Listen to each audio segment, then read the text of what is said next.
உமது குமாரனாகிய இயேசு கிறிஸ்துவின் நாமத்தினால் வருகிறோம். தேவரீர், நீர் எங்களுக்கு பாராட்டின உமது கிருபைகள், உமது இரக்கங்கள் எவ்வளோ பெரியது என்று நாங்கள் எண்ணி பார்க்கிறோம்.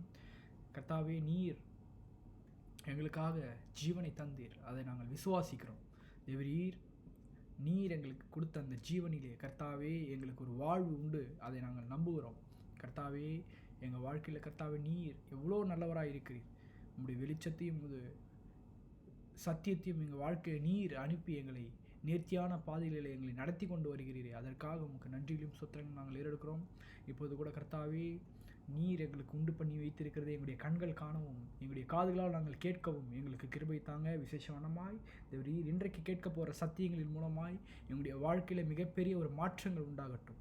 தேவரீர், நீர் அனைத்தையும் எங்கள் வாழ்க்கையில் தருபவர், அதை நாங்கள் விசுவாசிக்கிறோம். எங்கள் வாழ்க்கையில் கர்த்தாவே, நீர் என்னென்ன திட்டங்கள், என்னென்ன நோக்கங்கள், எதையெல்லாம் நீர் தீர்மானித்து வைத்திருக்கிறீரோ அதை எங்களுடைய வாழ்க்கையில் நாங்கள் வெற்றியுள்ளவர்களாய் ஆண்டவரே, உங்களுடைய சித்தத்தின்படி நாங்கள் செய்ய எங்களுக்கு மனக்கண்களை திறந்தருளுங்க. நீர் ஆளுகை செய்யுங்க. விசேஷவனமாய் இன்றைக்கு கலந்து கொள்ள போகிற ஒவ்வொரு பிள்ளைகளுடைய வாழ்க்கையிலும், அவங்களுடைய குடும்பங்களிலும் தேவரீர், நீர் மிகப்பெரிய ஒரு மாற்றத்தையும், ஒரு மிகப்பெரிய தெய்வீக சமாதானத்தையும், தேவரீர் தெய்வீக சுகத்தையும் ஒவ்வொரு குடும்பத்திலே ஆண்டவர் நீர் கொடுப்பீர், அதை நாங்கள் விசுவாசிக்கிறோம். நீர் ஆளுகை செய்யுங்க. தேவரீர், இன்றைக்கு பேசப்போகிற இந்த வார்த்தைகள் மூலமாய் ஜனங்களுடைய வாழ்க்கையில் மிகப்பெரிய அவங்களுடைய வாழ்க்கையை பிரகாசிப்பிக்கிற வாழ்க்கையாக மாற கிருபை தாங்க. நீர் ஆளுகை செய்யுங்க. மீட்பர் இயேசு கிறிஸ்துவின் மூலம் ஜெபிக்கிறோம் நல்ல பிதாவே, ஆமென். ஆண்டவரும் உலக இரட்சகருமாகிய இயேசு கிறிஸ்துவின் நாமத்தினாலே உங்கள் அனைவருக்கும் அன்பின் வாழ்த்துதலையும் சோத்திரங்களையும் நான் தெரிவித்துக் கொள்கிறேன். கர்த்தர் நல்லவர், அவர் கிருபை என்றும் உள்ளது. எத்தனை பேர் சொல்கிறீங்க கர்த்தர் நல்லவர், அவர் நல்லவர்? இன்றைக்கி நம்ம வெளிப்படுத்தின விசேஷத்தை பார்த்துட்ருக்கோம். சில பேர் என்கிட்ட கேட்டாங்க, வெளிப்படுத்தின விசேஷம்னு சொல்கிறீங்க, ஆனால் தலைப்பெலாம் வேறு மாதிரி இருக்குது பிரதர் அப்படின்லாம் கேட்டாங்க. நல்லா புரிஞ்சுக்கணும். வெளிப்படுத்தின விசேஷம் நம்ம என்ன நினச்சிட்டோன்னா, வெளிப்படுத்தின புஸ்தகனாலே பயமாக தான் பார்க்குறோம். ஐயோ, அதில் ஏதோ ஒரு டாபிக் இருக்குதாக்கும், அது ஏதோ கடவுளுடைய 2ஆம் வருகையை பற்றி ரொம்ப டீப்பாக பேசுது. உண்மைதான், 2ஆம் வருகையை பற்றி நல்லா டீப்பாக தான் பேசுது. ஆனால் அது மட்டும் சப்ஜெக்ட் கிடையாது. நம்ம எவ்வளோ தலைப்பு பார்த்துருக்கோம், கிட்டத்தட்ட 46 பகுதிக்கிட்ட பார்த்துருக்கோம். இது 47வது பகுதியில் வந்திருக்கோம் நம்ம. ஸோ வெளிப்படுத்தின புஸ்தகம் என்பது அதை நம்ம பார்க்குற கண்ணோட்டம் தான் ரொம்ப முக்கியம். உண்மை தானேங்க? அந்த பார்க்குற கண்ணோட்டம் தான் ரொம்ப முக்கியம். எப்படி நம்ம பார்க்குறோம், எந்த விதத்தில் பார்க்குறோம், நம்ம பைபிளை எப்படி பார்க்குறோம், அதுதான் ரொம்ப முக்கியம். ஸோ இன்றைக்கி நம்ம சில காரியங்களை கற்றுக்கொள்ள போகிறோம். கேளுங்க இந்த சத்தியங்களை. நிச்சயமாக கர்த்தர் மிகப்பெரிய மாற்றங்களை உண்டு பண்ணுவார். ஐ மீன், கர்த்தர் நல்லவர். நாம் பார்ப்போம். வெளிப்படுத்தின விசேஷத்தை நாம் தியானிக்க போகிறோம். இன்றைக்கு இயேசு கிறிஸ்துடைய அழகை பற்றி நம்ம ஒரு தொடர் போதனையாக பண்ணிகிட்ருக்கோம். இயேசு கிறிஸ்துடைய அழகு என்ன, அதை பற்றிலாம் பார்த்துட்ருக்கோம். அவருடைய அழகை பற்றி இன்டெப்த்தாக பார்த்துட்ருக்கோம். கிட்டத்தட்ட முதல் வார்த்தை நம்ம ஆரம்பித்தோம். இயேசு கிறிஸ்துடைய அழகை பற்றி ஆரம்பிக்கும் போது என்னவா, அவருடைய சிரசு மயிர் வெண்பஞ்சை போலவும் உறைந்த மழையை போலவும் வெண்மையாக இருந்தது அப்படின்னு பார்த்தோம். இயேசு கிறிஸ்துடைய முடியின் அழகை பற்றி பார்த்தோம். அது மட்டும் இல்லாமல் இயேசு கிறிஸ்துடைய கண்களின் அழகு, பாதங்களின் அழகு, அது மட்டும் இல்லாமல் அவருடைய கரங்களின் அழகு, அதெல்லாம் பற்றி பார்த்துட்ருக்கோம். இன்றைக்கு அவருடைய வாய் பற்றி பார்த்துட்ருக்கோம். அவருடைய வாயின் அழகு. என்ன பிரதர், வாயில் கூட அழகு இருக்கா? ஆமாங்க, உலகத்தை படைத்த ஆண்டவருங்க அவர்.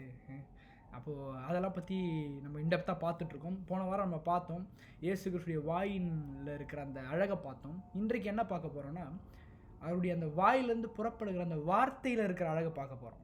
அதுதான் இன்றைக்கி பார்க்க போகிறோம். சப்ஜெக்ட் என்ன? அவருடைய வாயின் வார்த்தைகளில் இருக்கும் அழகு. வாயினுடைய அழகை எப்படி பார்க்கணும்னு நம்ம பார்த்தோம் போன வாரம். எப்படி பார்த்தோமா, அவருடைய வாயின் அழகை நம்ம பார்க்குறதுக்கு அவருடைய வாயிலிருந்து புறப்பட்டு வருகிற அந்த வார்த்தையை கவனித்தா போதுமா? அவருடைய வாயில் இருக்கிற அந்த அழகை பார்க்கலாமா? இன்றைக்கி நம்ம என்ன பார்க்க போகிறோம்னா, அவருடைய வாயிலிருந்து வர அந்த வார்த்தைகளுடைய அழகை எப்படி பார்க்கணுன்னா, அந்த வார்த்தை நமக்கு என்னென்னலாம் பண்ணுச்சு, என்னெல்லாம் நம்மளுக்கு செஞ்சுது, என்னெல்லாம் நம்மளுக்கு செஞ்சிட்ருக்கு, அதை பார்த்தோன்னா என்ன பண்ணிடலாமா, அவருடைய வாயிலிருந்து புறப்படுகிற அந்த வார்த்தையின் அழகை பார்க்கலாம் அப்படின்னு சொல்லி பைபிள் மிக தெளிவாக சொல்லப்பட்டிருக்கு. ஸோ அதான் நம்ம பார்க்க போகிறோம். வெளிப்படுத்தின விசேஷம் 1ஆம் அதிகாரம் 16 வசனத்தை நாம் தியானிப்போம். தமது வலது கரத்திலே 7 நட்சத்திரங்களை ஏந்தி கொண்டிருந்தார். அவர் வாயிலிருந்து இருபுறமும் கருக்குள்ள பட்டையும் புறப்பட்டது. அவருடைய முகம் வல்லமையாய் பிரகாசிக்கிற சூரியனை போல் இருந்தது. அவர் வாயிலிருந்து இருபுறமும் கருக்குள்ள பட்டையும் புறப்பட்டது. அப்படின்னு பைபிள் சொல்லுது. இதை நம்ம வேதாந்தத்தின் அடிப்படையிலேருந்து பார்த்தோம். கருக்குள்ள பட்டயம் என்றால் என்ன அப்படின்னு நம்ம பார்த்தோம். கருக்குள்ள பட்டயம் என்பது என்னவா, தேவனுடைய வார்த்தையினே சொல்லப்படுது. ஸோ அப்போ அவர் வாயிலிருந்து என்னதான் வந்ததா, வார்த்தை வந்தது அப்படின்னு சொல்லி நம்ம அதை பற்றி போன வாரம் நல்லா இன்டெப்த்தாக பார்த்தோம். இன்றைக்கி நம்ம என்ன பார்க்க போகிறோம்னா, கடவுளுடைய வாயிலிருந்து வர வார்த்தை இப்படி அழகை தான் பார்க்க போகிறோம் இன்றைக்கி. அந்த வார்த்தையின் அழகு. சில பேர் கேட்டிருக்கீங்களா, அவர் பேசினா அப்படியே கேட்டுக்கிட்டே இருக்கலாம் பிரதர், அவ்வளோ அழகாக பேசுவார் பிரதர் அப்படின்னு சொல்லுவாங்க. பார்த்துருக்கீங்களா? அவர் பேச்சு அப்படியே கேட்டுக்கிட்டே இருக்கலாம் பிரதர், அவர் அழகாக பேசுவார், அவருடைய வாயிலேருந்து வர வார்த்தைலாம் அப்படியே அழகாக வரும். சாதாரண மனிதனுக்கே நம்ம அந்த அளவுக்கு ஒரு முக்கியத்துவம் கொடுக்குறோன்னா, தேவன், பரலோக தேவன் நம்மை படைத்தவர், அது மட்டும் இல்லாமல் என்னவா, நம்மை காப்பாற்றினவர் என்று வேதம் சொல்லுது. அவர் நம்மளை என்ன பண்ணியிருக்காரு, மீட்டு எடுத்திருக்கார். அவருடைய வாயிலிருந்து வர அந்த வார்த்தையின் அழகை நம்ம பார்க்கணுன்னா எப்படி பார்க்க முடியுமா, அந்த வார்த்தை நமக்கு என்னெல்லாம் செஞ்சுது. அவர் வாயிலேருந்து இப்போ நான் பேசுகிறேன் பார்த்தீங்களா, நான் பேசுகிற அந்த வாயிலேருந்து வர வார்த்தை உங்களுக்கு என்ன செஞ்சுது? கண்டிப்பாக எதுவும் செய்யாது. ஏன் செய்யாது? நான் மனுஷன். என்னுடைய மனுஷன்லேருந்து வர வார்த்தை ஒன்றுமே பண்ணாது. வேணா இது வேணா பண்ணோம். எப்படி பண்ணோம்? ஜனங்களை அழிக்கும், ஜனங்களுடைய மனசை புண்படுத்தும். மனுஷனுடைய வர வாயிலிருந்து வார்த்தைகள்லாம் பார்த்துருக்கீங்களா?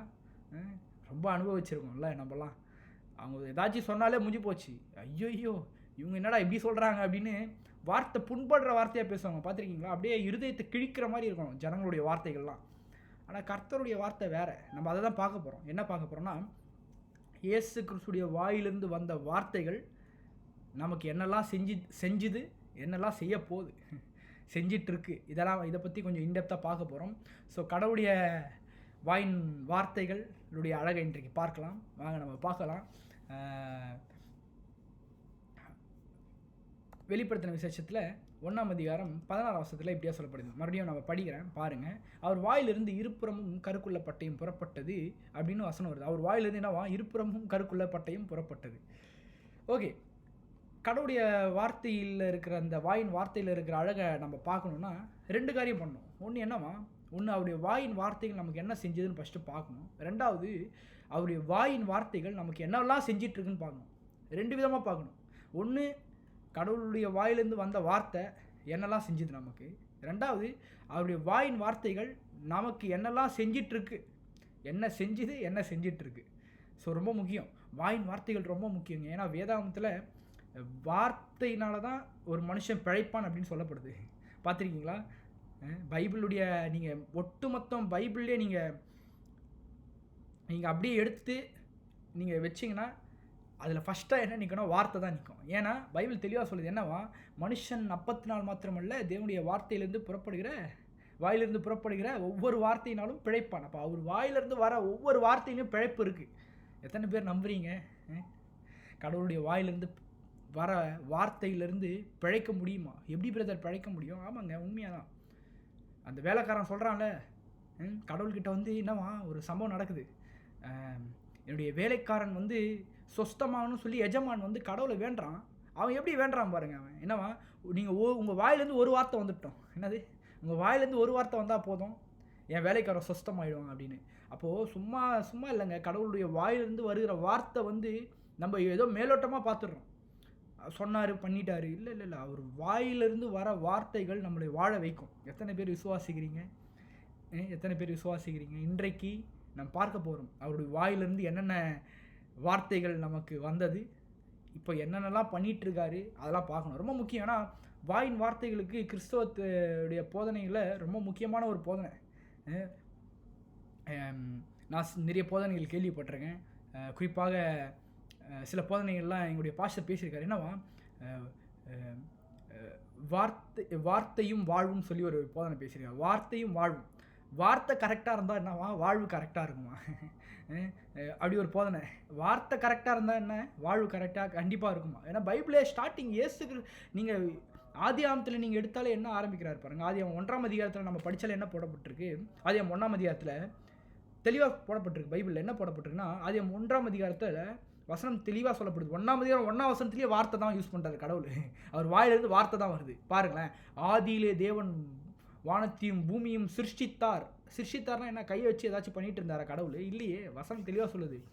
சூப்பராக வருது. காட் செய்ட் அப்படின்னு வருது. கடவுள் சொன்னாராமா, அவர் வாயிலேருந்து வந்துதாம்மா வார்த்தைகள், இந்த பூமியெல்லாம் உண்டாச்சாமா. யோசிச்சு பாருங்கள். அப்படியே நீங்கள் கீழே வசனம் படித்தாலே அப்படியே போட்டிருக்கு, வெளிச்சம் உண்டாகிறது என்றார் கடவுள், வெளிச்சம் உண்டாயிற்று அப்படின்னு வருது. அப்போ வாயிலேருந்து வர வார்த்தை உருவாக்கவும் முடியும். நம்ம பார்த்தோம் லாஸ்ட் சப்ஜெக்டில், உருவாக்கும். அந்த வார்த்தையினால நம்மளுக்கு பிழைப்பெல்லாம் இருக்குது. ஓகே, அப்போது கடவுளுடைய வாயின் வார்த்தைகளுடைய அழகை பார்க்கணுன்னா அந்த வாயின் வார்த்தைகள்லேருந்து வந்த அந்த வார்த்தை நமக்கு என்னெல்லாம் செஞ்சுது, என்னெல்லாம் செஞ்சிட்ருக்கு அப்படின்னு கொஞ்சம் இன்டெப்த்தாக பார்க்கலாம். ஓகே, இப்போ நம்ம கொஞ்சம் இன்டெப்த்தாக பைபிளுக்குள்ளே போகலாம். என்னென்னா, நீங்கள் ஒட்டுமொத்த பைபிள்லேயே நீங்கள் பார்த்தீங்கன்னா கடவுள் எல்லா இடத்துலையும் ஒரு வார்த்தையை யூஸ் பண்ணுறாரு. என்ன வார்த்தை பிரதர்? எனக்கு ரொம்ப ஆர்வமாக இருந்தது. ஒட்டுமொத்த பைபிள்லேயே அந்த ஒரு வார்த்தையை எல்லா இடத்துலையும் யூஸ் பண்ணுறாரு கர்த்தர். அந்த ஒரு வார்த்தை, அவர் வாயிலிருந்து இந்த வார்த்தை வந்துகிட்டே இருக்காமா. நீங்கள் நினைப்பீங்க ரொம்ப ஸ்பெஷலான வார்த்தை, உண்மையாக ஸ்பெஷலான வார்த்தை தான் அது. அவருடைய வாயிலிருந்து இந்த வார்த்தை வந்துக்கிட்டே இருக்காமா. எங்கே ஆதியாமம் தொடங்கி வெளிப்படுத்தின வரைக்கும் நான் காட்டுறேன் பாருங்கள். பட்டு ஃபுல்லாக என்னால் காட்ட முடியாது, டைம் முடிஞ்சிடும். நான் ஆதியாமத்துலேருந்தே ஆதியாமம், ஐசையா இப்படி காட்டுறேன். எப்படின்னா ஆதியாமத்தில், அப்புறம் ஏசையா சென்டரில், அப்புறம் வெளிப்படுத்தல். ஸோ இந்த ஒட்டு மொத்தத்திலையும் கடவுள் அந்த வார்த்தையை பயன்படுத்திக்கிட்டே இருக்கார். அருமையான வார்த்தைங்க. இன்றைக்கு அந்த வார்த்தையை நீங்கள் கேளுங்க. நிச்சயமாக என்ன வார்த்தை கடவுளுடைய வாயிலேருந்து வருது, கண்டினியூஸாக யூஸ் பண்ணிகிட்டு இருக்காரம்மா. இப்படி சொன்னால் உங்களுக்கு நல்லா புரியும். நேற்றும் இன்றும் என்றும் இந்த வார்த்தையை யூஸ் பண்ணிக்கிட்டே இருக்காரம்மா. என்ன வார்த்தையாம்மா? பயப்படாதே. எத்தனை பேர் சொல்கிறீங்க பயப்படாதே? கடவுளுடைய வாயிலேருந்து வர வார்த்தை பாருங்கள், என்னவா? பயப்படாதே. நம்ம சாதாரணமாக நினச்சிட்டோம். வசனத்தை நம்ம எப்படி படிக்கிறோன்னா, ஓ யாரோ எழுதி வச்சுருக்காங்க அப்படின்னு நினைக்கிறேன். இல்லை, இது கடவுளுடைய வாயிலிருந்து வந்த வார்த்தை. காட்டுறேன் பாருங்கள். ஆதியாமத்தில் பாருங்கள், ஆதியாமம் 15:1 பாருங்கள். அப்படியே லிட்டரலாக போட்டிருக்கு பாருங்கள் பைபிளில். இந்த காரியங்கள் நடந்த பின்பு கர்த்தருடைய வார்த்தை எங்கேருந்து வந்தது? கர்த்தருடைய வார்த்தை எங்கேருந்து வந்தது? அவருடைய வாயிலிருந்து தான் வந்தது. அப்போ அவர் வாயிலிருந்து வார்த்தை என்ன வருதான் பாருங்கள்.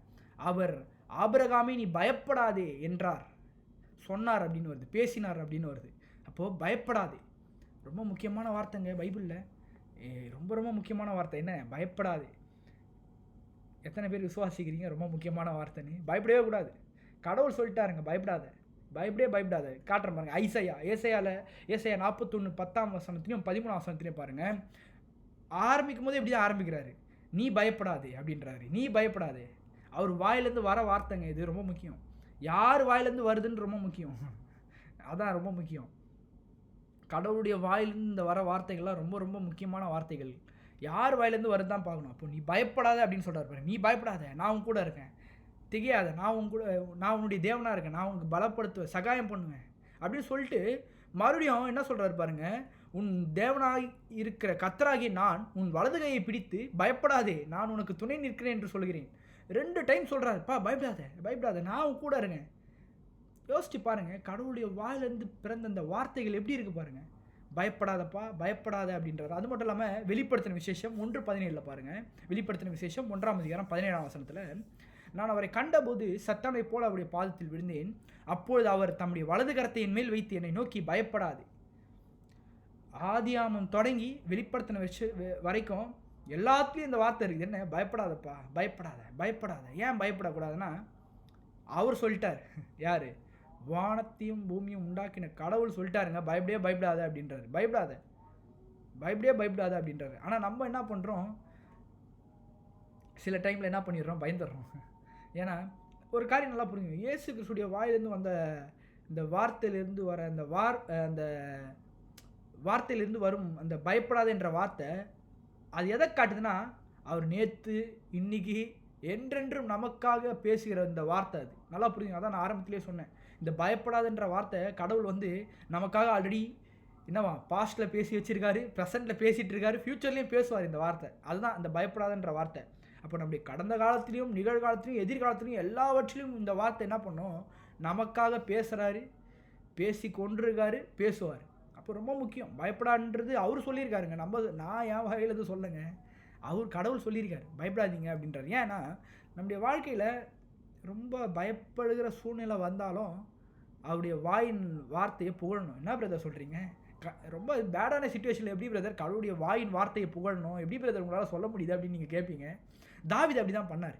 தாவீதுக்கு நல்லா தெரியுது. என்ன தெரியுதுன்னா, கடவுளுடைய வாயிலேருந்து ஒரு வார்த்தை எனக்காக வந்துருச்சுன்னா என்னது? எனக்காக என்ன வந்திருக்கான்? பயப்படாத அப்படின்னு அவர் சொல்லிட்டார்னா நிச்சயமாக என்ன பண்ண முடியும், அந்த வார்த்தை அப்படி தான் நடக்குமா. பைபிள் அப்படி தான் சொல்லுது. என்னவா, அதனால தான் தாவீது என்ன சொல்கிறாரு, கடவுளுடைய வார்த்தையை பார்த்து புகழ்கிறாராமா. புகழ்வேன், ஏன் அவர் வாயிலிருந்து வந்த வார்த்தையை நான் புகழ்வேன் அப்படின்றார். ஏன் புகழ்கிறாராமா தாவீது, எனக்காக அவர் சொல்லிட்டார் பயப்படாதுன்னு, பேசி விட்டார், பேசி கொண்டிருக்காரு, பேசுவார் அப்படின்றாரு பாருங்க. தாவீது அப்படி தான் சொல்கிறாரு, எனக்காக அவர் பேசியிருக்காருங்க இந்த வார்த்தையை, எனக்காக பேசுவார், எனக்காக பேசி கொண்டிருக்கார் அப்படின்னு தாவீது சொல்கிறார். ஏன், நல்லா கொஞ்சம் ஆழமாக பார்க்கணும். பயப்படுற சூழ்நிலை நம்ம வாழ்க்கையில் வந்திருக்கா? நிச்சயமாக நிறைய வந்திருக்கு. என் லைஃப்லலாம் ஏகப்பட்டது வந்திருக்குல்ல, ஏகப்பட்டதெல்லாம் வந்திருக்கு நம்ம லைஃப்பில்.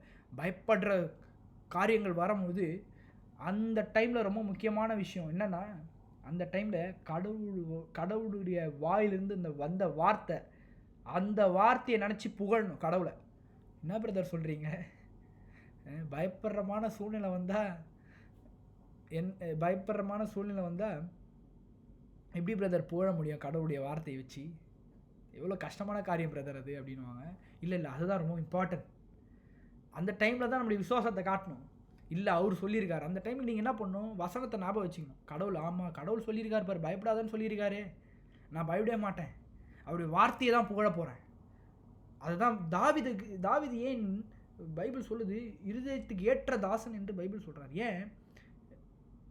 ஏன்னா தாவீதுக்கு நல்லா தெரிஞ்சிருக்குங்க, கடவுளுடைய வாயின் வார்த்தையை புகழ்கிறார் பாருங்கள். பயப்படுற மாதிரி சிச்சுவேஷன் லைஃப்பில் வந்திருக்கா, அவங்க லைஃப்பில் நிச்சயமாக வந்திருக்கோன்னு நினைக்கிறேன். எல்லாருடைய வாழ்க்கையிலும் இந்த பயப்படுற சூழ்நிலை வந்திருக்கும். ஆனால் அந்த சிச்சுவேஷனில் நல்லா ஒன்று பாருங்கள், இன்றைக்கி சொல்கிறேன், நோட் பண்ணி வச்சிங்க. அந்த மாதிரி சூழ்நிலை இன்கேஸ் வந்துருச்சுன்னா ஒன்று பண்ணுங்க, கடவுளுடைய வாயின் வார்த்தைகளை வச்சு புகழுங்க. கடவுளே உடைய வார்த்தைக்காக நன்றி, நான் உங்களுக்கு நன்றி செலுத்துகிறேன் கடவுளே, நான் உங்களுடைய வாயிலிருந்து பிறந்த அந்த வார்த்தைக்காக நன்றி செலுத்துகிறேன். பயப்பட மாட்டேன் நான், எனக்காக நீ சொல்லியிருக்கீங்களே பயப்படாதேன்னு சொல்லியிருக்கீங்களா, நான் பயப்படவே மாட்டேன். ரொம்ப முக்கியம். அந்த மாதிரி சிச்சுவேஷனில் தான் நினைக்கிறோம் கடவுளை. நல்லா இருக்கும்போது கடவுளை நினைங்க, தப்பு கிடையாது. ஆனால் இந்த மாதிரி சிச்சுவேஷனில் கடவுளை அவருடைய வாயின் வார்த்தையில் புகழணும். பைபிள் அதான் சொல்லுது பாருங்கள், சங்கீதத்தில் 56:3-4 தாவீது அப்படி தான் பண்ணுறாரு பாருங்க. நான் பயப்படுகிற நாளிலே உம்மை நம்புவேன், தேவனை முன்னிட்டு அவருடைய வார்த்தையை புகழ்வேன். யோசிச்சு பாருங்க, தாவீது பயப்படுற நாளில் கடவுளை நம்புவாராமா. அது மட்டும் இல்லாமல் அவருடைய வார்த்தையை புகழ்வேன் அப்படின்னு தாவீது சொல்கிறார். ஏன் அப்படி சொல்கிறாருன்னா, தாவீதுக்கு நல்லா தெரிஞ்சிருக்கு, இந்த வார்த்தை அவருடைய வாயிலேருந்து வந்திருக்குப்பா, அவருடைய வாயிலிருந்து வந்த வார்த்தை வெறுமையாக திரும்பாது. அப்படி தானே நம்ம போன வாரம் பார்த்தோம், கடவுளுடைய வாயிலிருந்து வந்த வார்த்தை வெறுமையாக திரும்பாதுங்க. அது என்ன சொல்லுச்சோ அந்த வார்த்தை, அவர் வாயிலிருந்து வந்த வார்த்தை எதை சொல்லியிருந்ததோ அதை நிச்சயமாக பண்ணும் அப்படியே. அதனால தான் நான் இன்றைக்கு சொல்லுகிறேன், உங்களுடைய வாழ்க்கையில் பயப்படாதீங்க. நம்ம சப்ஜெக்ட் எடுக்க போகிறோம் பாருங்கள், அடுத்த வாரம் எடுப்போம். நம்ம பயத்தை பற்றி எடுக்க போகிறோம். பயத்தை பற்றி ஒரு சீரியஸே பேச போகிறோம். நம்ம பயம்னா என்ன, பயம் எங்கேருந்து வந்தது, பயத்தை எப்படி மேற்கொள்வது, பயம் இருந்தால் விசுவாசம் இருக்காது, அதெல்லாம் பார்க்க போகிறோம். ஏன்னா பயமும் விசுவாசம் ரொம்ப எதிர் சக்திகள் ரெண்டுமே. நீங்கள் நல்லா புரிஞ்சுக்கணும், விசுவாசத்துக்கு எந்த அளவு பவர் இருக்கோ அதே அளவு பயத்துக்கும் இருக்குது. என்ன பிரதர் சொல்கிறீங்க? ஆமாங்க, அதனால தான் கடவுள் சொல்கிறாரு, அவர் வாயிலேருந்தே வந்திருக்கு, என்னப்பா பயப்படாத. ஏன்னா பயம் வந்துருச்சுன்னா எந்த அளவுக்கு விசுவாசத்துக்கு வேலை செய்யுமோ அதே அளவுக்கு பயத்துக்கும் வல்லமை இருக்காமா. பைபிள் சொல்லுதுங்க. விசுவாசத்தில் நீங்கள் சொல்கிறீங்க, இயேசு கிறிஸ்துவ நாமத்தினாலே எங்கள் குடும்பத்தில் சுகம் உண்டாகி இருக்குதுன்னு நீங்கள் சொல்கிறீங்க விசுவாசத்தில்.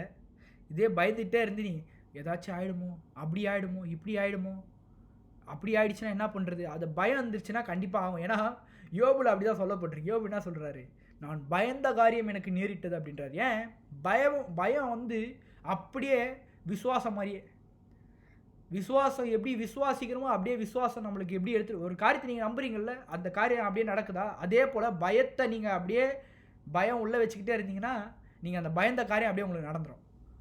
அப்போது ரொம்ப ஜாக்கிரதையாக இருக்கணும் நம்ம வாழ்க்கையில். என்ன, பயப்படக்கூடாது. எத்தனை பேர் சொல்கிறீங்க நான் பயப்பட மாட்டேன் சொல்லுங்கள். தாவீதை போல் சொல்ல ரெடியாக இருக்கீங்களா? நான் பயப்பட மாட்டேன். அது மட்டும் இல்லாமல் மாம்சமானவன் எனக்கு என்ன செய்வான்? இல்லை பிரதர், எங்கள் குடும்பம் பிரச்சனை, அவங்க ஒரு மாதிரியாக பேசிகிட்டு இருக்காங்கன்னு, அவங்க என்னை இப்படி பார்க்குறாங்க பிரதர், அவங்களுக்கு நான் பயந்து வாழ்றதா? இல்லை ஒன்றும் இல்லைங்க. வசனம் சொல்லுது, மாம்சமானவன் எனக்கு என்ன செய்வான், நான் பயப்படேன். எல்லோரும் சொல்ல ரெடியாக இருக்கீங்களா? நான் பயப்பட மாட்டேன். யாரும் ஒன்றும் பண்ணிட மாட்டாங்க. பயப்படாதீங்க. பயம், கடினமான சிச்சுவேஷனில் பயம் வந்துடக்கூடாதுங்க. ஒன்றே ஒன்று தான் வரணும், கர்த்தருடைய வார்த்தையை நான் புகழ்வேன். வாயை திறந்து கூட சொல்லவே கூடாது. எனக்கு பயமாகுது, நான் கூட அடிக்கடி சொல்லுவேன். என்னது இப்போ கொஞ்சம் மாற்றிக்கிட்டு வரேன், என்ன சொல்லவே கூடாது. நினப்பு வருது பிரதர், பரவாயில்ல, நினப்பு வந்தால் வந்துட்டு போட்டோம் போங்க, ஆனால் வாயை திறந்து அடிக்க பண்ணிடாதீங்க. நினப்பு வரும், அது கொஞ்சம் கொஞ்சமாக மாறிடும். ஆனால் வாயில் சொல்லவே கூடாது. எனக்கு பயமாகுதுன்னா அவ்வளோதான், முடிஞ்சு போச்சு, பயமாக தான் இருக்கும். இல்லை, கர்த்தருடைய வார்த்தையை புகழ்வேன். அவருடைய வார்த்தை என்ன சொல்லியிருக்கேன் என் வாழ்க்கையில்? அவருடைய வார்த்தை ஒன்று சொல்லியிருக்கேன், என்ன? பயப்படாதேப்பா, பயப்படாதேன்னு எத்தனை டைம் சொல்லியிருக்காரு பாருங்க. ஏற்கனவே 365 டைம் சொல்லியிருக்காமா வேதவர்கள்லாம் சொல்கிறாங்க. ஏன் 365 நாளும் இந்த வார்த்தையை நம்ம தாராளமாக நினைக்கலாம். அவருடைய வாயிலிருந்து வந்த வார்த்தைங்க, சும்மா ஒன்றும் வரலைங்க, அவருடைய வாயிலிருந்து வந்த வார்த்தைகள். ஓகே, அப்போது இதுதான் பைபிளில் வந்து ஒரு மேஜரான அவருடைய வாயிலிருந்து வந்த வார்த்தை தான் பயப்படாத அப்படின்னு சொல்லி மேஜராக எல்லா இடத்துலையும் பார்க்கலாம். கடவுளுடைய வாயிலிருந்து வந்த வார்த்தை தான் பயப்படாதுன்னு சொல்லி. ஓகே, இப்போ நம்ம கொஞ்சம் இன்டெப்த்தாக போகலாம். என்னென்னா, நம்ம பார்த்தோம் கடவுளுடைய வாயின் வார்த்தையில் அந்த அழகை பார்க்கணுன்னா 2 விதமாக பார்க்கலான்னு பார்த்தோம். ஒன்று என்னவா, அவருடைய வாயின் வார்த்தை நமக்கு என்ன செஞ்சுது ஒன்று. ரெண்டாவது, அவருடைய வாயின் வார்த்தை நமக்கு என்ன செஞ்சு கொண்டுட்டுருக்கு, என்ன செஞ்சுது, என்ன செஞ்சிட்ருக்கு அவருடைய வாயின் வார்த்தை, அதை பார்க்க போகிறோம். நான் பார்ப்போம் அவருடைய வாயின் வார்த்தைகள் நமக்கு என்ன செஞ்சுது. அவருடைய வாயின் வார்த்தைகள் நமக்கு என்ன செஞ்சுதுன்னா, பாவத்திலிருந்து நம்மளை மீட்டுச்சான், புதிய செழிப்புள்ள வாழ்க்கைக்கும் அது இல்லாமல் நித்திய ஜீவனுக்குள்ளேயும் நம்ம பிரவேசிக்க கிருபை செஞ்சுச்சாமா அவருடைய வாயின் வார்த்தைகள். என்ன பிரதர், சில பேர் கேட்பீங்க, அது எப்படி பிரதர், கடவுளுடைய வாயிலேருந்து வந்த வார்த்தை எனக்கு பாவத்திலேருந்து நான் பாவத்திலேருந்து மீட்டேனா அந்த வாயிலேருந்து வந்த வார்த்தையின் மூலமாக? அது மட்டும் இல்லாமல் எனக்கு செழிப்புள்ள வாழ்க்கை கொடுத்துருக்காரா? அது மட்டும் இல்லாமல் எனக்கு நித்திய ஜீவனை கொடுத்துருக்காரா? எப்படி பிரதர், அவர் வாயிலேருந்து பயப்படாதுன்னு சொன்னீங்கன்னா ஓகே பிரதர், ஓகே, அவர் வாயிலேருந்து வந்த வார்த்தை பயப்படாதுன்னா ஓகே, எனக்கு புரியுது பிரதர், நல்லாவே புரியுது. ஆனால் எப்படி பிரதர், அவருடைய வாயிலேருந்து வந்த வார்த்தைகள் எனக்கு எப்படி பாவத்திலேருந்து மீட்க முடியும், புதிய செழிப்புள்ள வாழ்க்கையை உண்டாக்கும்? இயேசு கிறிஸ்துடைய வாயிலேருந்து வந்த வார்த்தைங்க இது. என்ன, அது இல்லாமல் நித்திய ஜீவனுக்குள்ளே எப்படிங்க என்னை பிரவேசிக்க முடியும் அப்படின்லாம் கேள்வி இருக்குது சில பேருக்கு. எனக்கே கேள்வி இருந்தது, அதனால தான் நான் இந்த கேள்வியை வச்சுருக்கேன். ஏன்னா எப்படி வாயிலேருந்து வந்த வார்த்தை பாவத்திலிருந்தும் அது மட்டும் இல்லாமல் புதிய செழிப்புள்ள வாழ்க்கைக்கும் நித்திய ஜீவனுக்குள்ளேயும் நம்மளை எப்படி பிரவேசிக்க செய்யும், அதெல்லாம் எப்படி பண்ணும்? அந்த வாயிலேருந்து வந்த வார்த்தை, கடவுளுடைய வாயிலேருந்து வந்த வார்த்தை இதெல்லாம் பண்ணிடுமா? பண்ணிச்சிங்க, பைபிள் சொல்லுது. என்ன பிரதர் சொல்கிறீங்க? ஆமாங்க, பைபிள் சொல்லுது, பண்ணிச்சாமா. எப்படி பண்ணிச்சுன்னா, பைபிள் சொல்லுது பாருங்க, லூக்கா 4ஆம் அதிகாரம் 17ஆம் வசனத்தில் பாருங்கள். லூக்கா 4ஆம் அதிகாரம் 17ஆம் வசனத்தில், இது வந்து ஏசாயா தீர்க்கதரிசனத்தில் இந்த வசனம் போடப்பட்டிருக்கு. ஏசாயா தீர்க்கதரிசனத்தில் இந்த வசனம் போடப்பட்டிருக்கு. என்னவா, லூக்கா 4:17 படிக்கிறேன். அப்போது ஏசாயா தீர்க்கதரிசியின் புஸ்தகம் அவரிடத்தில் கொடுக்கப்படுது. யார்கிட்ட கொடுக்கப்படுது இந்த தீர்க்கதரிசன புஸ்தகம்? இயேசு கிறிஸ்து கையில் கொடுக்கப்படுது. ஓகேங்களா? அவர் புஸ்தகத்தை விரித்த போது, கர்த்தருடைய ஆவியானவர் என் மேல் இருக்கிறார், தரித்திரருக்கு சுவிசேஷத்தை பிரசங்கிக்கும்படி என்னை அபிஷேகம் பண்ணினார், இருதயம் நறுகுண்டவர்களை குணமாக்கவும், சிறைப்பட்டவர்களை விடுதலையும், குருடர் பார்வையும் பிரசித்தப்படுத்தவும், நொறுகுண்டவர்களை விடுதலையாக்கும், கர்த்தருடைய அனுகிரக வருஷத்தை பிரசித்தப்படுத்தும் என்னை அனுப்பினார் என்று எழுதியிருக்கிற இடத்தை அவர் கண்டு வாசித்து. நல்லா புரிஞ்சுக்கணும். சில பேர் கேட்பீங்க, என்ன பிரதர், அதுக்கும் நீங்கள் சொன்னதுக்கும் இதுக்கும் எந்த ஒரு சம்மந்தமே இல்லாமல் இருக்குது பிரதர் அப்படின்னா, இல்லை காட்டுறேன் பாருங்கள், சம்மந்தத்தை காட்டுறேன் பாருங்கள். ஏன்னா இயேசு கிறிஸ்து என்ன பண்ணுறாரு, இந்த வார்த்தையை எடுத்து படிக்கிறார். ஏசாயா புஸ்தகத்தில் இந்த வார்த்தை சொல்லப்பட்டிருக்காமா. அதான் பாருங்கள், 17ஆம் வசனத்தில் என்ன சொல்லப்பட்டிருக்கு பாருங்க. ஏசாயா தீர்க்கதரிசன புஸ்தகம் அவரிடத்தில் கொடுக்கப்பட்டது. யார்கிட்ட கொடுக்குறாங்க? இயேசு கிறிஸ்து கிட்ட கொடுக்குறாங்க. நல்லா நோட் பண்ணி வச்சுங்க, யார்கிட்ட கொடுக்குறாங்க? இயேசு கிறிஸ்து கையில் கொடுக்குறாங்க. நாம் ஏற்கனவே பார்த்தோம், என்ன பார்த்தோம்? இயேசு கிறிஸ்து வாயிலிருந்து வந்த அந்த வார்த்தைகள் நமக்கு என்ன செஞ்சுதாமா? பாவத்திலிருந்து நம்மளை மீட்டெடுத்துச்சாமா. அது மட்டும் இல்லாமல் என்னவா, செழிப்புள்ள வாழ்க்கைக்குள்ளே நம்மளை பிரவேசிக்க செஞ்சுதாமா. அது மட்டும் இல்லாமல் நித்திய ஜீவனை அந்த வாயின் வார்த்தைகள் மூலமாக, அந்த வாயின் வார்த்தைகள் நமக்கு செஞ்சுதுன்னு பார்க்குறோம். நல்லா கவனிக்கணும். ஏசாயா 60ஆம் அதிகாரத்தில் தான் இந்த வசனம் சொல்லப்பட்டிருக்கு. என்ன, ஏசாயா 60ஆம் அதிகாரம் 1ஆம் வசனத்தில் ஏசாயா மன்னிக்கணும், ஏசாயா 61 மன்னிக்கணும், ஏசாயா 61:1 பாருங்கள். கர்த்தராகிய தேவனுடைய ஆவியானவர் என்மேல் இருக்கிறார், சிறுமைப்பட்டவர்களுக்கு சுவிசேஷத்தை அறிவிக்க கர்த்தர் என்னை அபிஷேகம் பண்ணினார், இருதயம் நொறுகுண்டவர்கள் காயங்கட்டுதலையும், சிறைப்பட்டவர்களை விடுதலை, கட்டுண்டவர்களை கட்டவிழ்க்குதலையும் கூறவும், கர்த்தருடைய அனுக்கிரக வருஷத்தை நம்முடைய தேவன் நீதியை சரிக்கட்டும் நாளை கூறவும், துயரப்பட்ட அனைவருக்கும் ஆறுதல் செய்வோம் அப்படின்னு சொல்லி கர்த்தர் அன்னைக்கு வாயின் வார்த்தைகளை சொன்னார். இன்றைக்கி இயேசு கிறிஸ்து அதை நிறைவேற்றார். நல்லா பாருங்கள், எப்படி காட்டுறேன்னா, இப்போ நல்லா சொன்னால் உங்களுக்கு நல்லா புரியும். எப்படின்னா, அவர் வாயிலிருந்து சொன்ன வார்த்தைகள் அவரை பற்றியும் அவர் என்னவெல்லாம் நமக்கு செய்ய போகிறாருன்னு சொல்லி அவருடைய வாயின் வார்த்தையில கொண்டே சொல்கிறார். என்ன பிரதர் சொல்கிறீங்க? ஆமாங்க, இயேசு கிறிஸ்து அவருடைய வாயின் வார்த்தையிலேருந்து எங்கே ஏசையால் சொல்கிறாரு. அது மட்டும் இல்லாமல் ஏசையா விட்டுருங்க, நீங்கள் ஆதியாகமம் 3:15 போனால் கூட அப்படியே சொல்கிறார். உன் வித்துக்கும் அவள் வித்துக்கும் பகை உண்டாக்குவேன், அவர் உன் தலையை நசுக்குவார், நீ அவர் குதிங்காலை நசுக்குவாய் அப்படின்னு வசனம் சொல்லுது. இது எதை காட்டுதுங்க? இயேசு கிறிஸ்து என்ன சொல்கிறாரு? அவரே சொல்கிறாரு, பா அவர் வாயிலேருந்து வார்த்தை வருது. என்ன வார்த்தை? அப்பா இங்கே பாரு, நான் வரப்போகிறேன் இந்த உலகத்துக்கு. அவர் வாயிலேருந்து சொல்கிறாரு, நான் இந்த பூமிக்கு வரப்போகிறேன், இந்த பூமியில் நான் ஜனங்களெல்லாம் மீட்க போகிறேன், ஜனங்களுடைய பாவங்கள்லேருந்து அவங்கள மீட்டு எடுத்துக்க போகிறேன், அது மட்டும் இல்லாமல் ஜனங்களுக்கு செழிப்புள்ள வாழ்க்கையை கொடுக்க போகிறேன், அது மட்டும் இல்லாமல் என்னவா ஜனங்களுக்கு என் மூலமாய் நித்திய ஜீவன் உண்டாக போகுதுன்னு அவருடைய வாயிலிருந்து ஆதியாகமம் 3:15 அன்றைக்கி சொன்னார். அந்த வாயின் வார்த்தைகள் தான் நம்மளுக்கு செஞ்சுது. இன்றைக்கி இயேசு கிறிஸ்து வந்தாராங்க, நிச்சயமாக வந்தார். அன்றைக்கு இயேசு கிறிஸ்து அந்த வாயின் வார்த்தைகளை சொல்லாமல் இருந்திருந்தார்னா இன்றைக்கி இயேசு கிறிஸ்துவே வந்திருக்க முடியாது. என்ன பிரதர் சொல்கிறீங்க? ஆமாம் தானேங்க. அதனால தான் நம்ம இன்றைக்கி சொல்கிறோம், என்ன சொல்கிறோம்? அவருடைய வாயின் வார்த்தைகள் அன்று நம்முடைய பாவங்களுக்கு மன்னிப்பும் மற்றும் நமக்கு புதிய வாழ்வும் மேலும் நித்திய ஜீவன் உண்டு என்று சொல்லாமல் இருந்திருந்தால் ஆண்டவராகிய இயேசு கிறிஸ்து நமக்காக வந்திருக்கவே முடியாது. உண்மை தானேங்க. கடவுள் அன்றைக்கி அவருடைய வார்த்தை சொல்லாமல் இருந்திருந்தா, அவருடைய வாயிலேருந்து இந்த வார்த்தை வராமல் இருந்திருந்தால் என்னங்க ஆயிருக்கும்? உங்களுக்கு பாவ மன்னிப்பு இருக்குது அப்படின்னு சொல்கிறாரு. ஏசாயாலெல்லாம் சொல்கிறாரு. ஏசாயா 53 படிச்சிங்கன்னா என்னவா? நம்முடைய மீறுதல் நிமித்தம் அவர் காயப்பட்டார், நம்முடைய அக்கிரமம் நிமித்தம் அவர் நொறுக்கப்பட்டார், நமக்கு சமாதானத்தை உண்டு பண்ணும் ஆக்கினை அவர் மேல் வந்தது, அவருடைய தழும்புகளால் நான் சுகமானேன் அப்படின்னு சொல்கிறாரு. கடவுள் வாயிலேருந்து வார்த்தை வருதுங்க. அன்றைக்கு அந்த வாயின் வார்த்தைகள் வராமல் இருந்திருந்தா, கடவுளுடைய வாயிலேருந்து அந்த வார்த்தை வராமல் இருந்திருந்தா, இயேசு கிறிஸ்துடைய வாயிலேருந்து அந்த வார்த்தை வராமல் இருந்திருந்தா, இயேசு கிறிஸ்து இன்றைக்கு பூமிக்கே வந்திருக்க முடியாது.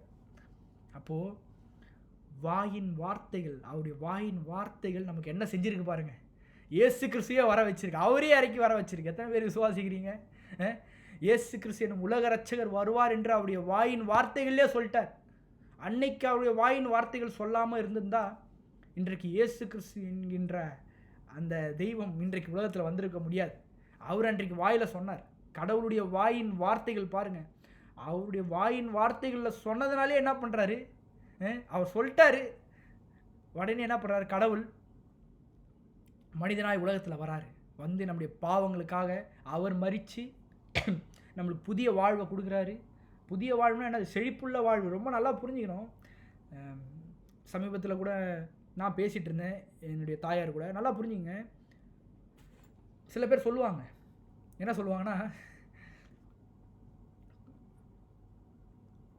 சுவிசேஷனாலே என்ன சொல்கிறாங்க சில பேர், சுவிசேஷத்தில் செழிப்பு கிடையாது, ஆசீர்வாதம் கிடையாது அப்படின்றாங்க. ஆசீர்வாதம் என்று சொல்ல ஐஸ்வர்யம்லாம் கிடையாது அப்படின்றாங்க. இல்லை இல்லை இல்லை, நீங்கள் பாருங்கள், அந்த வசனத்தில் பாருங்கள், கடவுளே சொல்கிறாரு பாருங்கள். என்ன சொல்கிறாரு பாருங்கள்? இயேசு கிறிஸ்து வார்த்தையை சொல்கிறாரு. என்ன வார்த்தை பாருங்கள்? 18ஆம் வசனத்தில், லூக்கா 4:18, கர்த்தருடைய ஆவியானவர் என் மேல் இருக்கிறார், தரித்திரருக்கு சுவிசேஷத்தை பிரசங்கிக்கும்படி என்னை அபிஷேகம் பண்ணினார். ரொம்ப முக்கியம். ஏழையாக இருக்கிறவங்களுக்குலாம் என்ன வசனம் தெளிவாக சொல்லுது. நம்ம மாற்றிட்டோம், கிறிஸ்துவத்தையே மாற்றி விட்டோம். நம்ம என்ன மாற்றிட்டோம்? கிறிஸ்துவனாலே இப்படி தான் இருக்கணும், ஒன்றுமே இல்லாமல் இருக்கணும் அப்படியே அங்கே பைபிள் சொல்லுது. இல்லை, இயேசு கிறிஸ்துடைய பாயிண்ட் ஆஃப் வியூவில் பாருங்கள். இயேசு கிறிஸ்து அப்படியே சொல்லிட்டு போயிருக்காரு. அவர் வராருங்க, தரித்திரருக்கு சுவிசேஷத்தை அறிவிக்கும்படி என்னை அனுப்பினார் அப்படின்றார். தரித்திரம்னா என்னங்க? ஒன்றுமே இல்லாமல் அர்த்தம். ஒன்றுமே இல்லாமல் ஜீரோவில் இருக்காங்க பார்த்தீங்களா? வாழ்க்கையில் ஜீரோ, எல்லாத்துலேயும் ஜீரோ, ஒன்றுமே இல்லாமல் பண கஷ்டம், ரொம்ப ரொம்ப கடினமான சிச்சுவேஷன், நாளைக்கு என்ன பண்ண போகிறாங்கன்னு தெரியாமல் இருக்காங்க. அவங்களுக்கு தான் கர்த்தர் வராரு. நல்லா புரிஞ்சுக்கணும். அவங்களுக்கும் வராரு. நல்லா புரிஞ்சுக்கணும். அது மட்டும் இல்லாமல் வாழ்க்கையை வெறுத்து ஒன்றும் இல்லாமல் இருக்காங்க பார்த்தீங்களா? பாவத்தில் விழுந்து கிடக்கிற அந்த ஜனங்களுக்காக இயேசு கிறிஸ்து வராரு. அப்போது கிறிஸ்தவம் நல்லா புரிஞ்சுக்கணும். கிறிஸ்தவம் என்பது என்ன? நம்ம நினச்சிட்டான் கிறிஸ்தவனாலே தப்பாக அவன் புரிஞ்சு வச்சுக்கிட்டோம் பைபிளை. என்ன? கிறிஸ்தவம் என்பது நம்முடைய வாழ்க்கைக்கு மேம்படுத்துகிற ஒரு சத்தியம்தான் கிறிஸ்தவம். நல்லா புரிஞ்சுக்கணும். நம்மளை வாழ்க்கையில் ஒரு நல்ல நிலைமைக்கு எடுத்துகிட்டு வராங்க இந்த சத்தியம். நம்ம நினச்சிட்டோம் கிறிஸ்தவனாலே ஒன்றுமே இல்லாமல் இருக்கணும், ஒன்றுமே இல்லாமல் இருக்கணும். இல்லை இல்லைங்க, பைபிள் தெளிவாக சொல்லுது, தரித்திரருக்கு சுவிசேஷத்தை அறிவிக்கும்படி என்னை அபிஷேகம் பண்ணினார். அப்போது விஷயம் என்ன, கர்த்தர் நம்மளை தரித்திரத்திலேருந்து நம்ம நல்லா இருக்கணும்னு தான் விரும்புவார். ஏங்க எந்த தகப்பன் தாயாவது அவங்க பிள்ளைகள் வந்து தரித்திரத்திலே இருக்கணும், ஒன்றும் இல்லாமல் இருக்கணும், ஓட்டாண்டியாக இருக்கணும் அப்படியா நினைப்பீங்க? கண்டிப்பாக ஒரு நல்ல தாய் தகப்பான்மார்கள் அப்படி நினைக்கவே மாட்டாங்க அவங்க பிள்ளைகளை. உண்மை தானேங்க? உலகத்தாரே, உலகத்தில் இருக்கிற நம்மளே மனுஷங்களே அப்படி நினைக்கிறோம். என் பசங்க நல்லா இருக்கணும், நல்லா வீடு வாசலோடு இருக்கணும், நல்ல ஒரு உத்தியோகத்தில் இருக்கணும் அப்படி நினைக்கிறோம்ல. ஏங்க உலகத்தையும் உங்களையும் என்னையும் படைத்த ஆண்டவருங்க, அவர் நம்மளை என்ன நினைக்கிறாரு பாருங்க. அவர் நல்லா நினைக்கிறார் நம்மளை, அவர் நல்லா நினைக்கிறாரு. ஆனால் நம்ம தான் என்ன பண்ணுறோம், தப்பாக புரிஞ்சு வச்சுக்கிறோம். எனக்கு எதுவுமே வேணாம், அப்படி வேணாம், இப்படி வேணாம் நினைக்கிறேன். இல்லை அவர் பாருங்கள், வசனம் சொல்லி பாருங்கள், தரித்திரத்திற்கு சுவிசேஷம் அப்படி தான் ஆரம்பிக்கிறாரே. சுவிசேஷம் எதுக்கு சொல்ல வரோம்? கடவுள் உங்களை மீட்டு இருக்காருப்பா, அப்படி ஆசீர்வாதங்கள், ஆபிரகாமின் ஆசீர்வாதங்கள்லாம் உனக்கு இருக்குதுப்பா அப்படி. அப்போ ரொம்ப முக்கியம். அப்போ பாருங்கள், வாயின் வார்த்தைகள் பாருங்கள். அவர் அன்றைக்கு இயேசு கிறிஸ்து ஆதியாகமம் 3:15 அன்றைக்கு அந்த வாயின் வார்த்தைகள் சொல்லாமல் இருந்திருந்தால் இன்றைக்கு இயேசு கிறிஸ்து பூமியில் வந்திருக்கவே முடியாது. ஏன், அவர் அன்றைக்கு வாயின் வார்த்தைகளை சொன்னார். என்ன சொன்னார்? பாவத்திலேருந்து உங்களுக்கு மீட்பு இருக்குங்க, நித்திய ஜீவன் உனக்கு இருக்குது, செழிப்புள்ள வாழ்க்கை உனக்கு இருக்குது. எப்படி இருக்குது? என் மூலியமாக தான் இருக்குது, நான் வரப்போகிறேன் போ அப்படின்ட்டார். ஸோ அன்றைக்கு அவர் சொன்ன வாயின் வார்த்தைகள் நமக்கு என்னெல்லாம் செஞ்சுருக்கு பாருங்கள். அன்றைக்கு அவர் வாயின் வார்த்தைகள் எதுவுமே செய்யாமல் எதுவும் சொல்லாமல் இருந்ததுன்னா ஒன்றுமே நடந்திருக்காது. நம்ம இன்றைக்கி நான் பிரசங்கம் பண்ணியிருக்க முடியாது, நீங்கள் எதையும் கேட்டிருக்க கூட முடியாது. அப்போ பாருங்கள், அவருடைய வாயின் வார்த்தைகள் எப்படிலாம் பண்ணியிருக்கு பாருங்கள். நான் இன்றைக்கு சொல்கிறேன் உங்களுக்கு, கடவுளுடைய வாயின் வார்த்தைகளை கவனிங்க, என்ன நம்மளுக்கு சொல்லப்பட்டிருக்குன்னு காட்டுறேன் பாருங்கள். நீங்கள் ஒன்று பார்க்கணும், என்னென்னா அவருடைய வாயின் வார்த்தைகள் நமக்கு என்னவெல்லாம் செஞ்சுருக்குன்னு லூக்கா இன்னும் கொஞ்சம் டீப்பாக காட்டுறாரு பாருங்க. என்ன டீப்பாக காட்டுறாருன்னா, அவருடைய, ஏன்னா லூக்காவுக்கு நல்லா தெரியுது, லூக்கா தான் எழுதுறாரு. லூக்கா சொல்கிறாரு பாருங்க, என்னவா அவருக்கு நல்லா தெரியுது. என்ன சொல்கிறாரு பாருங்க, லூக்கா 4:22 பாருங்கள், 4:22, எல்லோருக்கும் அவருக்கு நற்சாட்சி கொடுத்து அவருடைய வாயிலிருந்து புறப்பட்ட கிருபையுள்ள வார்த்தைகளை குறித்து ஆச்சரியப்பட்டு அப்படின்றாரு. லூக்கா இதை மென்ஷன் பண்ணுறாரு. என்ன மென்ஷன் பண்ணுறாரு?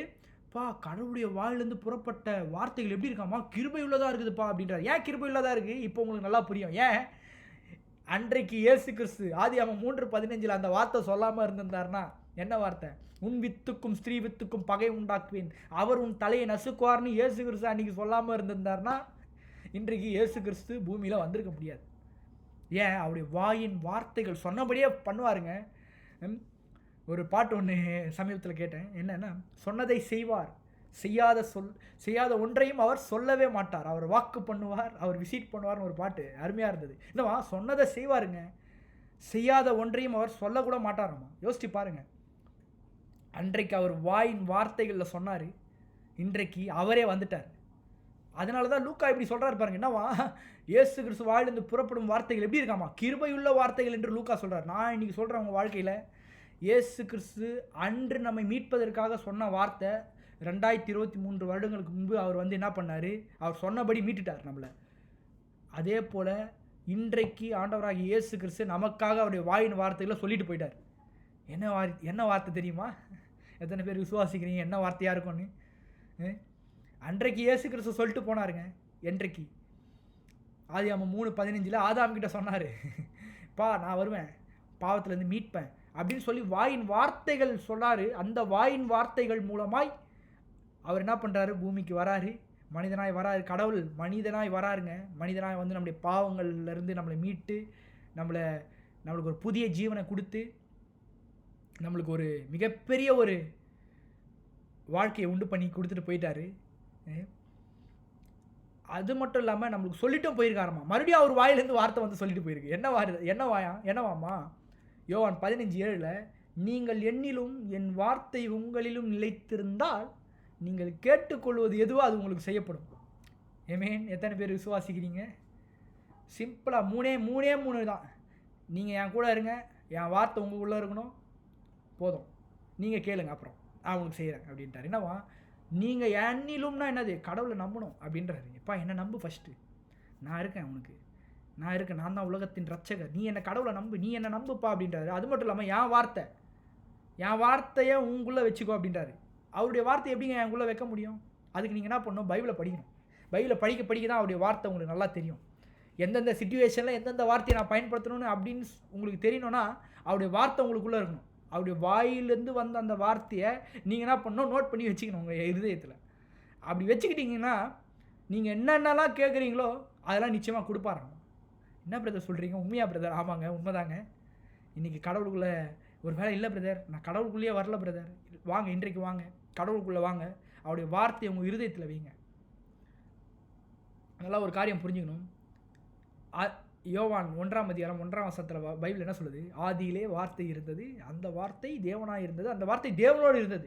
இது யாரை சொல்லுது? என்ன சொல்லுதுன்னா, ஒரு நல்லா புரிஞ்சுக்கணும். என்ன? இயேசு கிறிஸ்து ஆதியிலே அவருடைய வார்த்தை வாயின் வார்த்தைகளாக இருந்தார், வாயின் வார்த்தையில் சொன்னாராமா. அது மட்டும் இல்லாமல் என்னவா? அந்த வார்த்தை தேவனாக இருந்ததுன்னா என்னது? இயேசு கிறிஸ்துவை பற்றி தான் சொல்லுது. அந்த வார்த்தை இயேசு கிறிஸ்து என்கின்ற அவர் என்ன பண்ணுறாராம்? அவருடைய வாயின் வார்த்தைகள், அவர் வாயிலிருந்து வந்த வார்த்தைகள் அவர் தேவனாக இருக்கிறது என்று காட்டுது. அது மட்டும் இல்லாமல் அவர் தேவனோடு இருந்தார்னா எதை காட்டுது? அந்த வார்த்தை தேவனோடு இருந்ததுன்னா என்னது? இயேசு கிறிஸ்துடைய வாயிலிருந்து புறப்பட்ட அந்த வார்த்தை அவர்கிட்ட தானே இருக்குது. அவர் தேவனாக இருக்கார், அதனால் அவர்கிட்டே இருக்குது அந்த வார்த்தை. அது மட்டும் இல்லாமல் இந்த விதத்துலையும் பார்க்கணும். என்ன? அவர் பிதாவோடு கூட இருந்தார் அப்படின்னு சொல்லப்படுது. அப்போது பைபிள் கொஞ்சம் இன்டெப்த்தாக பார்க்கணும். இதை நான் ஆதியில் அந்த வார்த்தையை நான் வருகிற காலங்களில் இன்னும் கொஞ்சம் டீப்பாக உங்களுக்கு விளக்குறேன். இப்போ ஏன்னா விளக்குனா டைம் இல்லை நம்மளுக்கு. ஸோ ஆதியிலே வார்த்தை இருந்தது, அந்த வார்த்தை தேவனாக இருந்தது, அந்த வார்த்தை தேவனோடு இருந்தது. அதை பற்றி நம்ம வருகிற காலங்களில் பார்ப்போம், நம்ம இன்டெப்த்தாக பார்ப்போம் அதை பற்றி. அப்போ பாருங்கள், ஒரு விஷயத்தை நல்லா புரிஞ்சுங்க. என்ன? அன்றைக்கு சொன்ன தேவன் வாயின் வார்த்தைகளில் சொன்னார், அப்படியே அந்த வாயின் வார்த்தைகள் சொன்னபடியே செஞ்சுது அவருடைய வாயின் வார்த்தைகள். இன்றைக்கு இயேசு கிறிஸ்து நமக்கு அவருடைய வாயின் வார்த்தைகளில் நமக்கு சொல்லியிருக்காருங்க. என்ன சொல்லியிருக்காருங்க? நீங்கள் என்னிலும் என் வார்த்தை உங்களிலும் நிலைத்திருந்தால். ரொம்ப முக்கியம். இன்றைக்கி கிறிஸ்துவங்கிட்ட இருக்கிற பெரிய பிரச்சனை என்ன? கடவுளுக்குள்ளே இருக்கிறவங்க என்னிலும், நீங்கள் என்னிலும்னா என்னது? கடவுளுக்குள்ளே இருக்கிறோம், ஆனால் அவருடைய வார்த்தைக்குள்ளே நமக்குள்ளே இருக்குதா? அதான் பிரச்சனை. கடவுளுக்குள்ளே இருக்கிறோம், உண்மைதாங்க, நான் கடவுளுக்குள்ளே இருப்பேன்னு சொல்லிப்பாங்க. கேட்டிருக்கீங்களா? நாங்கள் கிறிஸ்தவம் அப்படின்னு சொல்லுவாங்க. ஆனால் அவருடைய வார்த்தை உள்ளே இருக்குதா? ரொம்ப முக்கியம். நீங்கள் என் வார்த்தைனா என்னது? அவர் வாயிலேருந்து வந்த வார்த்தை உங்களுக்குள்ளே இருக்குதாப்பா அப்படின்னு கேட்குறாரு. இதான் ரொம்ப முக்கியம். ஏன்? ஜபம் நான் காட்டுறேன் பாருங்கள், பின்னாடி வரும்போது ஜபம்னா என்னன்னு அப்படி லைட்டாக காட்டுறேன். நல்லா புரிஞ்சுக்கணும். என் வார்த்தை உங்களிலும் நிலைத்திருந்தாலும் என்ன? அவருடைய வார்த்தை, அந்த வாயிலேருந்து வந்த வார்த்தை உங்களுக்குள்ளே இருக்குதாப்பா? அந்த வாயிலேருந்து வந்த வார்த்தையை எப்படி பிரதர் நான் தெரிஞ்சுக்கணுன்னா, ஃபுல்லாக பைபிளில் போட்டிருக்கு. பைபிளில் அவருடைய வார்த்தைகள்லாம் இருக்குது. அந்த வார்த்தையை எடுத்து நீங்கள் உள்ளே வச்சுக்கிட்டிங்கன்னா, எந்தெந்த சிச்சுவேஷனில் எந்தெந்த வார்த்தையை பயன்படுத்தணும், அவர் சொன்ன வார்த்தையை நீங்கள் எந்தெந்த சிச்சுவேஷனுக்கு பயன்படுத்தினீங்கன்னா நிச்சயமாக நீங்கள் கேட்டுக்கொள்வது எதுவும் அது உங்களுக்கு செய்யப்படும். அதுதான் இந்த வசனத்துடைய அர்த்தம். ஒரு உதாரணத்துக்கு சொன்னால் உங்களுக்கு நல்லா புரியும். சுகம் வேணும்னு எதிர்பார்த்து கொண்டிருக்கிறீர்களா? அப்போ என்ன பண்ணணும்? கடவுளுக்குள்ளே இருக்கீங்க நீங்கள். அப்போ கடவுளுடைய வார்த்தை உங்களுக்குள்ளே இருக்குது. கடவுளுடைய வார்த்தை என்ன சொல்லிச்சிங்க? அவர் என்னுடைய நோய்கள் எல்லாம் குணமாக்கும் பரிகாரி கர்த்தர் என்று அவருடைய வார்த்தை சொல்லியிருக்கு. அதை நீங்கள் சொன்னீங்கன்னா போதுங்க, நீங்கள் கேட்டுட்டீங்க, அவருடைய வார்த்தையை வச்சே கேட்டீங்க, அதனால் உங்களுக்கு என்ன வருது? உங்களுக்கு செய்யப்படும் அப்படின்னு பைபிள் சொல்லுது. பண கஷ்டத்தில் இருக்கீங்களா? பொருளாதார ரீதியில் ரொம்ப கஷ்டமாக இருக்கா? பைபிள் சொல்லுது பாருங்கள், கர்த்தர் என் மெய்ப்பராக இருக்கிறார், நான் தாழ்ச்சி அடையேன். அவர் என்னை புல்லுள்ள இடங்களிலே மேய்த்து அமர்ந்த தண்ணீர் அண்டை என்னை கொண்டு போய் விடுகிறார். சொல்லுங்கள், தாராளமாக சொல்லுங்கள். நிச்சயமாய் பைபிள் சொல்லுது, நிச்சயமாய் செய்வாருங்க. அதான் ரொம்ப முக்கியம். அவருடைய வார்த்தை உறுதியத்தில் இருந்ததுன்னா ஆட்டோமேட்டிக்காக என்ன வந்துடும்? எந்த சிச்சுவேஷனுக்கு ஏற்ற மாதிரி அவருடைய வார்த்தையை நீங்கள் சொல்லுவீங்க. அவருடைய வார்த்தையை சொல்லணும், அதான் ரொம்ப முக்கியம். உங்கள் வார்த்தை கிடையாது. இன்றைக்கி ஜபத்தில் நம்ம என்ன பண்ணிட்டோம்? நம்ம ஏகப்பட்ட வார்த்தையை போட்டு சொல்கிறோம். கர்த்தராவே எனக்கு இது வேணும், அது வேணும். நல்லது தான், வேணும், தப்பு கிடையாது. ஆனால் ஜபம் நம்ம எப்படி பண்ணோன்னா அவருடைய வார்த்தையை போட்டு பண்ணோம், அதான் ரொம்ப முக்கியம். அப்போ என்ன பிரதர், நான் எனக்கு இது வேணும்னு சொல்லி ஜெபம் பண்ணக்கூடாதா? தாராளமாக ஜெபம் பண்ணலாம். ஆனால் அது பண்ணுற விதம் ஒன்று இருக்குது. ஏடி ஞானம் வேணுமா? வசனத்தை வச்சு சொல்லணும். கர்த்தாவே நீர் என்னுடைய ஞானமாக இருக்கிறீர், எனக்கு ஞானத்தை கொடுப்பீர், அதை நான் விசுவாசிக்கிறேன். ஒரு தேவை இருக்கா உங்களுக்கு? ஏதாச்சும் ஒரு விதத்தில் தேவை இருக்கா? அப்போ என்ன பண்ணணும்? வசனம் சொல்லுது, சங்கீதம் 138 8 வச்சு ஜெபம் பண்ணணும். எப்படி ஜெபம் பண்ணணும்? கர்த்தர் எனக்காக யாவும் செய்து முடிப்பார் அப்படின்னு சொல்லி ஜெபம் பண்ணணும். நீங்கள் எப்படி சொல்கிறது, இதை நான் பண்ணி பார்த்துருக்கேங்க, பண்ணி பார்த்து ரிசல்ட் வந்திருக்கு. அதனால தான் இவ்வளோ தைரியமாக சொல்ல முடியுது என்னால். யோசிச்சு பாருங்கள். அப்போ ரொம்ப முக்கியம். ஏன்? என் வார்த்தை உங்களில் நிலைத்திருந்தால் ரொம்ப முக்கியம். அவர் வார்த்தை உங்களுக்குள்ளே இருந்ததுன்னா நீங்கள் கேட்டுக்கொள்வது எதுவும் உங்களுக்கு செய்யப்படும். அவர் வாயிலேருந்து வந்த வார்த்தை இது, நல்லா புரிஞ்சுக்கணும். அப்போது இயேசு கிறிஸ்து, நீங்கள் என் பைபிளில், நான் ஒரு பைபிள் வச்சுருக்கேன். இந்த பைபிள் வந்து எப்படின்னா, இயேசு கடவுள் எங்கெங்கெல்லாம் வார்த்தை பேசுகிறதோ கொஞ்சம் ரெட் கலரில் எழுதியிருக்கும். இந்த யோவான் 15:7 அப்படியே ரெட் கலரில் எழுதியிருக்கேன் என்னுடைய வேதாந்தத்தில். என்ன? நீங்கள் என்னிலும் என் வார்த்தை உங்களிலும் நிலைத்திருந்தால்னா அப்போ எதை காட்டுதுன்னா, அவர் வாயை வச்சே, அவருடைய வாயின் வார்த்தைகளை வச்சே நம்மளுக்கு சொல்லிட்டு போயிட்டார். எப்பா நீ என் கூட இரு, என் வார்த்தை உனக்குள்ளே இருக்கட்டும், நீ அடுத்த செகண்டு நீ கேட்கும் போது உனக்கு கிடைக்கும் அப்படின்றாரு. பாருங்கள், எப்பேற்பட்ட தேவனை நாம் ஆராய்ச்சி கொண்டிருக்கோம் பாருங்கள். அப்போ ரொம்ப முக்கியம். அவருடைய வார்த்தை நம்மளுக்கு என்னங்க செஞ்சுருக்கு? நம்மளுக்கு எல்லாமே செஞ்சுருக்கு அவருடைய வார்த்தை. கடந்த காலங்களில் எல்லாமே செஞ்சுருக்கு, நிகழ்காலத்திலும் எல்லாம் செஞ்சு கொண்டிருக்கு அவருடைய வார்த்தை. ஓகே, அப்போது அவருடைய வார்த்தை நமக்கு என்னெல்லாம் செஞ்சுருக்குங்க? பாவத்திலிருந்து நம்மளை மீட்டெடுத்திருக்கு. அது மட்டும் இல்லாமல் என்னவா, நித்திய ஜீவனுக்குள்ளே நம்மளை பிரவேசிக்க செய்திருக்கிறது. செழிப்புள்ள வாழ்க்கைக்குள்ளே நம்மளை நடத்தியிருக்கு. நம்பணுங்க. முதலாவது நம்பணும். நீங்கள் நல்லா இருப்பீங்கன்னு சொல்லி முதலாவது நம்புங்க ஃபஸ்ட்டு. அதான் ரொம்ப முக்கியம். நாங்கள் நல்லா இருக்க மாட்டோம், நாங்கள் அப்படி போயிடுவோம், நாங்கள் இப்படி போயிடுவோம், அந்த எண்ணத்தை ஃபஸ்ட்டு மாற்றணும். முதல்ல கிறிஸ்தவர்கள் அந்த எண்ணத்தை மாற்றணும். அது எப்படி பிரதர்? சிச்சுவேஷன் ரொம்ப பேடாக இருக்குது பிரதர். அது எப்படி பிரதர்? சிச்சுவேஷன் ஏடா கூடமாக இருக்குது, அது எப்படி என்னால் சொல்ல முடியும்? இல்லை, அதான் சொல்லணும், ரொம்ப முக்கியம். நீங்கள் இயேசு கிறிஸ்து படவில் இருந்தார், சீஷர்கள் சொல்கிற வார்த்தை பார்த்தீங்களா? சிச்சுவேஷனை பார்த்து, ரபி ரபி போதகரை நாங்கள் மடிகிறோம், எங்களை காப்பாற்றுங்க அப்படின்றாரு. ஆனால் இயேசு கிறிஸ்து எப்படி சொல்கிறார் பாருங்க, அற்ப விசுவாசிகளே உங்கள் விசுவாசம் எங்கே போச்சு அப்படின்னு சொல்லிட்டு காற்றையும் கடலையை பார்த்து வாயை வச்சு சொல்கிறாரு, இறையாதே அமைதலாக முடிஞ்சு போச்சு. நான் இன்றைக்கு சொல்லுகிறேன், நம்முடைய வார்த்தை, கடவுளுடைய வார்த்தை நமக்கு கொடுக்கப்பட்டிருக்கு. நல்லா புரிஞ்சுக்கணும். நம்ம பயன்படுத்துறதுக்காக அவருடைய வார்த்தை கொடுக்கப்பட்டிருக்குங்க. நான் போன வாரம் பார்த்தோம், எப்பேற்பட்ட கடவுளை நம்ம ஆராய்ச்சிட்டு இருக்கோம் பாருங்கள். யாருன்னா சொல்லுவாங்களா என் வார்த்தையை யூஸ் பண்ணிக்கப்போ அப்படின்னு சொல்லுவாங்களா? யாரும் சொல்ல மாட்டாங்க. ஆனால் கடவுள், உங்களையும் என்னையும் படைத்த கடவுள் ஆண்டவராக இயேசு கிறிஸ்து, அவர் என்ன சொல்கிறாரு? நான் வாயிலிருந்து சொன்ன அந்த வார்த்தைகள்லாம் நீ எடுத்து பயன்படுத்திக்கோ அப்படின்றாரு. எப்பேற்பட்ட தெய்வத்தை ஆராய்ச்சிட்டு இருக்கோம் பாருங்கள். அப்போது ரொம்ப முக்கியம். கடவுள் நமக்கு அவருடைய வாயின் வார்த்தைகள் உங்களுக்கு என்னெல்லாம் செஞ்சுருக்குன்னு நல்லா தெரியுதா?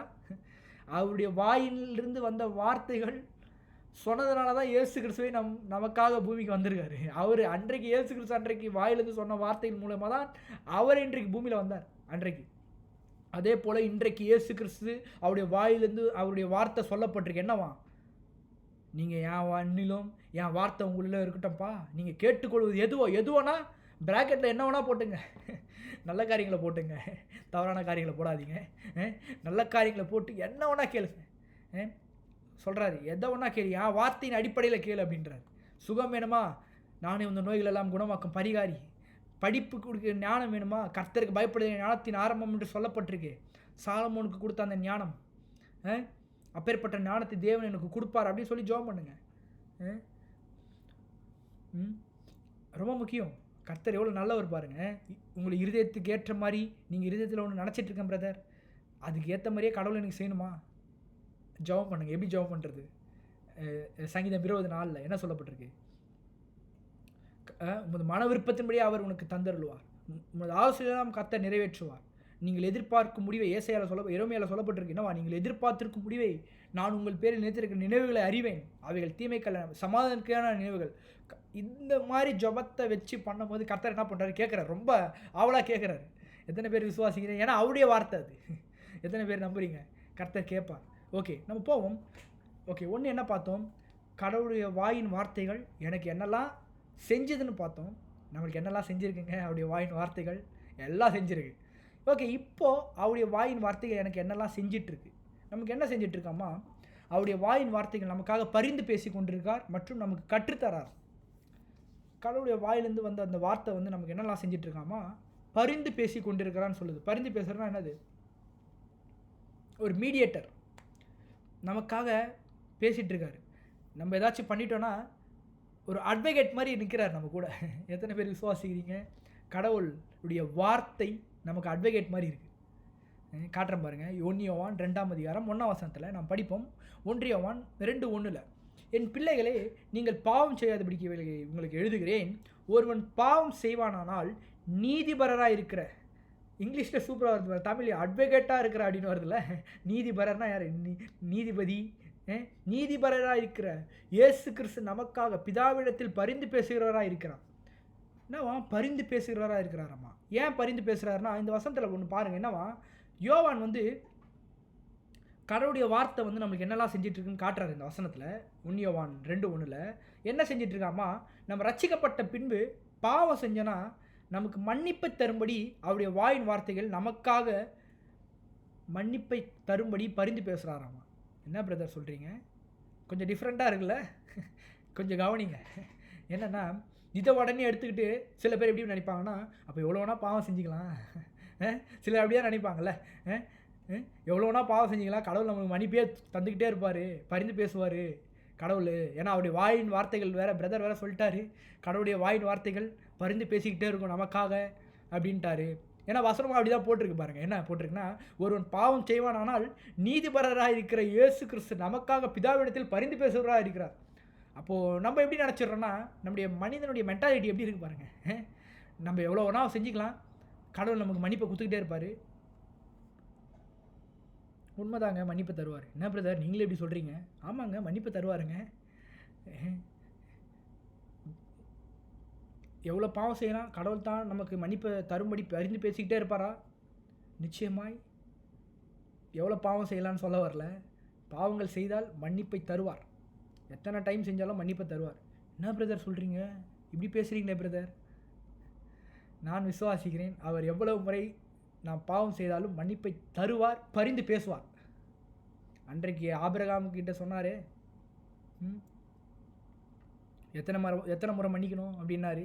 7 இல்லை 7 முறை. அப்படின்னா என்னது? 7 × 7 × 7 அப்படியே கணக்கு போட்டுனே போனோம். என்ன பிரதர் ஆனால் என்ன, எவ்வளோ முறை பாவம் செஞ்சாலும் மன்னிப்பை தருவார், பரிந்து பேசுவார். ஆனால் வேதாகமம் சொல்லுது என்ன, இப்படி நம்ம செஞ்சுக்கிட்டே இருந்தோம்னு வச்சிங்களேன், கடவுள் மேலே இருக்கிற அந்த உண்மை போயிடும். உண்மை தானேங்க? பாவம் பண்ணிக்கிட்டே கடவுள் எனக்கு மன்னிப்பு தருவார், மன்னிப்பு தருவார், எனக்காக பரிந்து பேசுகிறார் சொல்லிட்டு நம்ம இதை பண்ணிக்கிட்டே இருந்தோம்னா என்ன ஆகிடுது? கடவுள் மேலே இருக்கிற அந்த உண்மை, அவர் மேலே இருக்கிற அந்த விசுவாசம் குறைஞ்சிரும். இறுதியில் ரட்சிப்பின் நிச்சயத்தையே இழந்துரும், முடிஞ்சு போச்சு, ரட்சிப்பே போயிடும். என்ன பிரதர் சொல்லிட்டீங்க? அப்போது இந்த வசனம் எதற்காக சொல்லப்பட்டிருக்குன்னு ஒரு விஷயம் நல்லா பார்க்கணும். அது யோவானே சொல்கிறாரு பாருங்கள், இந்த வசனம் எதுக்காக சொல்லப்பட்டிருக்குன்னு. யோவான் என்ன சொல்கிறாரு பாருங்கள், வசனம் ஆரம்பிக்கும் போது என்ன ஆரம்பிக்கிறார் பாருங்க, என் பிள்ளைகளே நீங்கள் பாவம் செய்யாதபடிக்கு இவளை உங்களுக்கு எழுதுகிறேன் அப்படின்றார். யோவான் ஆரம்பிக்கும் போது என்ன எழுதுகிறாரு, நான் இந்த வசனத்தை நல்லா எழுதுகிற காரணம் எதுக்கு தெரியுமா அப்படின்றாரு. எதுக்கு? நீ பாவம் செய்யாதபடிக்கு தான் இந்த வசனத்தை நான் எழுதுகிறேன். ஏன்? ஒரு வேளை நீ பாவம் செஞ்சனா உனக்காக கடவுள் பேசுகிறாருப்பா, உனக்காக பேசுகிறாரு, உனக்காக பரிந்து பேசுகிறாரு, ஓகே. ஆனால் இது நீ பாவம் செஞ்சுக்கினே இருந்தால் அவர் உங்க பரிந்து பேசிக்கிட்டே இருப்பாருன்னு அந்த தாட்டில் போயிடாதப்பா அப்படின்றார். ஏன் அப்படி போயிட்டேன்னு வச்சிங்களேன், என்னன்னா கடவுள் மேலே இருக்கிற அந்த உண்மைத்தன்மையை நீங்கள் இழந்து விடுவீர்கள். அது மட்டும் இல்லாமல் கடவுள் மேலே இருக்கிற விசுவாசமே போயிடும். அது மட்டும் இல்லாமல் ரட்சிப்பின் நிச்சயத்தையே இழந்துருவீங்க, ரட்சிப்பே போயிடும். ஏன் எப்படி சொல்ல வரேன்னா, நீங்கள் உதாரணம் காட்டுறேன் பாருங்கள். உங்களுக்கு ஒரு உதாரணம் சொன்னால் உங்களுக்கு நல்லா புரியும். அப்பா யோசிச்சு பாருங்கள், நீங்கள் ஒரு தவறு பண்ணுறீங்க, உங்கள் அப்பா மன்னிக்கிறாரு உங்களை, மறுபடியும் தவறு பண்ணுறீங்க, உங்கள் அப்பா மன்னிக்கிறாரு, தவறு பண்ணிக்கிட்டே இருக்கீங்க, அப்பா மன்னிச்சிக்கிட்டே இருக்காரு. ஒரு இடத்துல உங்களுக்கு என்ன ஆகிடும்னா, நம்ம எவ்வளோ வேணா பண்ணிக்கலாம், அப்பா மன்னிக்க தானே போகிறாரு, அந்த மாதிரி ஒரு இதுவில் போய்டும். அப்பா மேலே ஒரு முன்னாடி நீங்கள் தவறு பண்ணிங்கன்னா அப்பா கிட்ட போய்ட்டு பயந்துட்டு சொல்லுவீங்க, அப்பா இது மாதிரி தப்பு பண்ணிட்டேன்ப்பா அப்படின்னோடனே அப்பா சரிப்பா ஒன்றும் இல்லைப்பா போ அப்படின்வாங்க முதல் டைமு.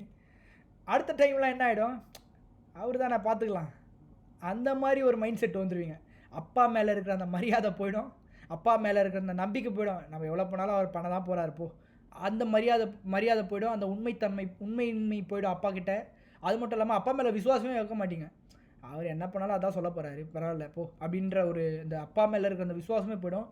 கடைசியில் என்ன ஆகிடும், அப்பா கிட்டலாம் நீ எதுவுமே கேட்டுக்கவே வேணாம், நான் எப்படி சொன்னாலும் அப்பா அதுதான் பண்ண போகிறாரு அப்படின்ற ஒரு தாட்டு போயிடும் பாருங்கள்.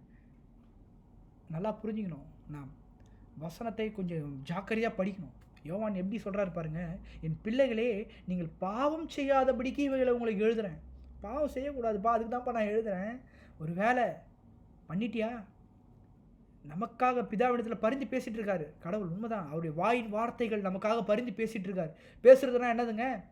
அவருடைய வாயிலேருந்து வார்த்தை வந்துகிட்டே இருக்காமா. அவருடைய வாயிலேருந்து வார்த்தை வந்து நமக்காக பரிந்து பேசிகிட்டே இருக்காரு. ஓகே, அப்போது நம்ம பாவம் செய்யாதபடிக்கு தான் இதில் நம்மளை எழுதுறாரு. நல்லா பார்த்துங்க, இந்த வசனத்திலேயே அப்படியே 6ஆம் வசனத்தில் என்ன சொல்கிறாரு பாருங்க. அவருக்குள் நிலைத்திருக்கிறேன் என்று சொல்லுகிறேன், அவர் நடந்தபடியே தானும் நடக்க வேண்டும். இந்த வார்த்தையை சொல்லிட்டு விட்டு அப்படியே விட்டுருக்கலாம் யோவான். ஆனால் யோவான் என்ன சொல்கிறாரு பாருங்க, பா பரிந்து பேசுவார்ப்பா, அதுக்கப்புறம் என்னப்பா நீ அவர் நடந்தபடியே தானும் நடக்கணும் அப்படின்றாரு. யார் நடந்தபடி? இயேசு கிறிஸ்து நடந்தபடி தானும் நடக்கணும். இயேசு கிறிஸ்து எப்படிங்க நடந்தார்? வசனம் சொல்லுது பாருங்க. இயேசு கிறிஸ்து எப்படி நடந்தார்னா பிதாவின் வார்த்தையின்படியே நடந்தாருமா. அதன் மூலமும் என்னவா? அப்போ அதன் மூலம் இயேசு கிறிஸ்து என்ன நிரூபிக்கிறாரு? நான் பிதாக்குள்ளே நிலைச்சிருக்கேன், எங்கள் அப்பாக்குள்ளே இருக்கிறேன், எங்கள் அப்பா சொல்கிறபடி தான் நான் கேட்டுட்ருக்கேன் அப்படின்னு காண்பிக்கிறாரு. நாம் இன்று என்ன பண்ணோம்? தேவனுடைய வாயின் வார்த்தையின்படியும் நடக்கணும். அப்படி நடந்தோன்னா நம்ம என்ன நினைக்கிறோம்? இயேசு கிறிஸ்துக்குள்ளே நீங்களும் நாளை நினச்சிருக்கணும்னு என்ன பண்ணலாம்? காட்டலாம். அதை தான் பைபிள் சொல்லுது பாருங்கள். 1 யோவான் 2:5 அவருடைய வசனத்தை கைக்கொள்ளும் இடத்தில் தேவ அன்பு மெய்யாக பூர்ணப்பட்டிருக்கோம், நாம் அவருக்குள் இருக்கிறோம் என்பதை எதனாலே அறிகிறோம்? நான் கடவுளுடைய வார்த்தையின்படி நடக்கிறதுனால தான் நான் அறிகிறேன் கடவுளுக்குள்ளே இருக்கிறேன்னு அப்படின்னு. நாம் அவருக்குள் இருக்கிறோம் என்பதை அதனாலே அறிகிறோம்னா எதனால? அவருடைய வசனத்தை கைக்கொள்கிறதுனால தான் அப்படின்னு வசனம் சொல்லுது. அப்போது நல்லா புரிஞ்சுக்கணுங்க, என்ன கடவுளுடைய வார்த்தை மிகப்பெரியது. எத்தனை பேர் சொல்கிறீங்க கடவுளுடைய வார்த்தை மிகப்பெரியது? அவருடைய வார்த்தை ரொம்ப முக்கியங்க. நமக்காக பரிந்து பேசிகிட்டு இருக்கார் தேவன். எத்தனை பேர் சொல்கிறீங்க எனக்காகவும் உங்களுக்காகவும் பரிந்து பேசுகிறாரா இல்லையா? நிச்சயமாக பரிந்து பேசிகிட்டு இருக்கார் கடவுள். அதை நீங்கள் என்ன பண்ணுறக்கூடாது? அற்பமாக எண்ணக்கூடாது. ஓகே, பரிந்து பேசுகிறா, நம்ம இஷ்டத்துக்கு என்ன வேணால் பண்ணிக்கலாம். இல்லைங்க, நீங்கள் பண்ணிங்கன்னா நீங்கள் தான் உங்கள் ரட்சிப்பை இழப்பீர்கள். ஏன்? கடவுள் மன்னிக்கிறார் தான், மன்னிக்கலன்னு சொல்ல வரலைங்க. நிச்சயம் மன்னிப்பார், நிச்சயம் மன்னிப்பார். மன்னிக்கும் தெய்வன் அவர், இரக்கத்தில் ஐஸ்வர்ய சம்மனர் என்று வேதம் சொல்கிறது. அப்போது கடவுள் மன்னிக்கிறார் தான், உண்மைதான், கடவுள் மன்னிக்கிறாரு. ஆனால் நீங்கள் உங்கள் கடவுள் மேலே வச்சிருக்கிற அந்த உண்மையின்மையும் அந்த உண்மையையும் அந்த விசுவாசத்தையும் இழந்துடாதீங்க. அதான் ரொம்ப முக்கியங்க. இழந்துட்டீங்கன்னா ரட்சிப்பு நிச்சயம் போயிடும். கடவுளே பார்க்க முடியாது. ரட்சிப்பு தானே மெயின். ரட்சிப்பே இழந்துட்டீங்கன்னா கடவுள்கிட்டே போக முடியாதுங்க. ரட்சிப்பு நிச்சயம் இல்லைன்னா ரொம்ப கஷ்டம். ரட்சிப்பின் நிச்சயம் இல்லைன்னா கடவுள்கிட்டே போக முடியாது. அந்த மாதிரி நிலைமை ஆகிடும் நமக்கு. அப்போது ஒரு காரியம் நன்றாக தெரிஞ்சுக்கணும், என்ன? நமக்காக கடவுள் பரிந்து பேசிகிட்டு இருக்கார். அவருடைய வார்த்தை இன்றைக்கு நமக்காக பரிந்து பேசப்பட்டிருக்கு. ஸோ அவருடைய வார்த்தை நமக்காக இன்று பரிந்து பேசிகிட்டு இருக்கு. எத்தனை பேர் விசுவாசிக்கிறீங்க? கடவுளுடைய வார்த்தை உங்களுக்காகவும் எனக்காகவும் பரிந்து பேசிகிட்டு இருக்குங்க. அதை நீங்கள் அட்வான்டேஜாக எடுத்துக்கூடாதுங்க. அது மட்டும் இல்லாமல் அவருடைய வாயின் வார்த்தைகள் நமக்காக எப்படி ஜெபிக்கணும்னு கற்றுத்தராரு ஆவியானவர் கற்றுத்தரார் நம்மளுக்கு. எப்படி நீங்கள் ஜெபிக்கணும், எப்படி நீங்கள் இருக்கணும் அப்படின்னு சொல்லி ஆவியானவர் என்ன பண்ணுறாரா? கற்றுத்தராராமா, சொல்லித்தராரு அவருடைய வாயின் வார்த்தைகள். அது மட்டும் இல்லாமல் நமக்கு ஜபமும் செய்கிறாரு அப்படின்னு வசனம் சொல்லுது பாருங்கள். ரோமர் 8:26-27 அந்தபடி ஆவியானவரும் நமது பலவீனங்களில் நமக்கு உதவி செய்கிறார். நாம் ஏற்றபடி வேண்டியது இன்னதென்று அறியாமல் இருக்கிறபடியால் ஆவியானவர் தாமே வாக்கு கடங்காத பெருமூச்சுகளோடு நமக்காக வேண்டுதல் செய்கிறார். ஆவியானவர் தேவனுடைய சித்தத்தின்படி பரிசுத்தவான்களுக்காக வேண்டுதல் செய்கிறபடியால் இருதயங்களை ஆராய்ந்து பார்க்கிறவர் ஆவியின் சிந்தை இன்னதென்று அறிவார். நல்லா பாருங்கள், ஆவியானவர் நமக்காக பரிந்து பேசுகிறார். அவரும் பரிந்து பேசிகிட்டு இருக்கார். எப்படி ஜெபம் பண்ணணும் நம்மளுக்கு சொல்லித்தரார். அவர் வாயின் வார்த்தைகள்லேருந்து நம்மளுக்கு கற்றுத்தரார். ஒரு காரியம் நல்லா புரிஞ்சுக்கணும் இன்றைக்கு, என்ன? கடவுளுடைய வாயின் வார்த்தை இப்படி அழகை தான் நம்ம பார்த்துட்ருக்கோம். அந்த வாயின் வார்த்தைகளின் அழகை நம்ம பார்க்கணுன்னா ஒன்று தாங்க பண்ணணும்.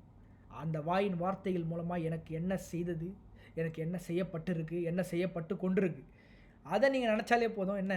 கடவுளுடைய வாயின் வார்த்தைகள் உள்ள அந்த அழகை பார்க்க முடியும். எத்தனை பேர் சொல்கிறீங்க? நிச்சயமாக பார்க்க முடியும். கடவுளுடைய வாயின் வார்த்தைகள், அந்த வாயின் வார்த்தைகளை இன்றைக்கு நாம் பயன்படுத்தக்கூடிய அதிகாரம் நமக்கு கொடுக்கப்பட்டிருக்கு. யோசிச்சு பாருங்கள், கடவுளுடைய வாயின் வார்த்தைங்க. அவர் வாயிலேருந்து வந்த வார்த்தையை நீங்கள் அப்படியே எடுத்து பயன்படுத்தலாமா? யாருங்க பண்ணுவா இது? அவர் பண்ண வைக்கிறாருங்க. அப்பேற்பட்ட தேவனை நீங்களும் நானும் ஆராதித்து கொண்டிருக்கோம். அப்போது ஒரு விஷயம் நீங்கள் கொஞ்சம் சிந்தித்து பாருங்கள், கடவுள் எப்பேற்பட்டவர்னு.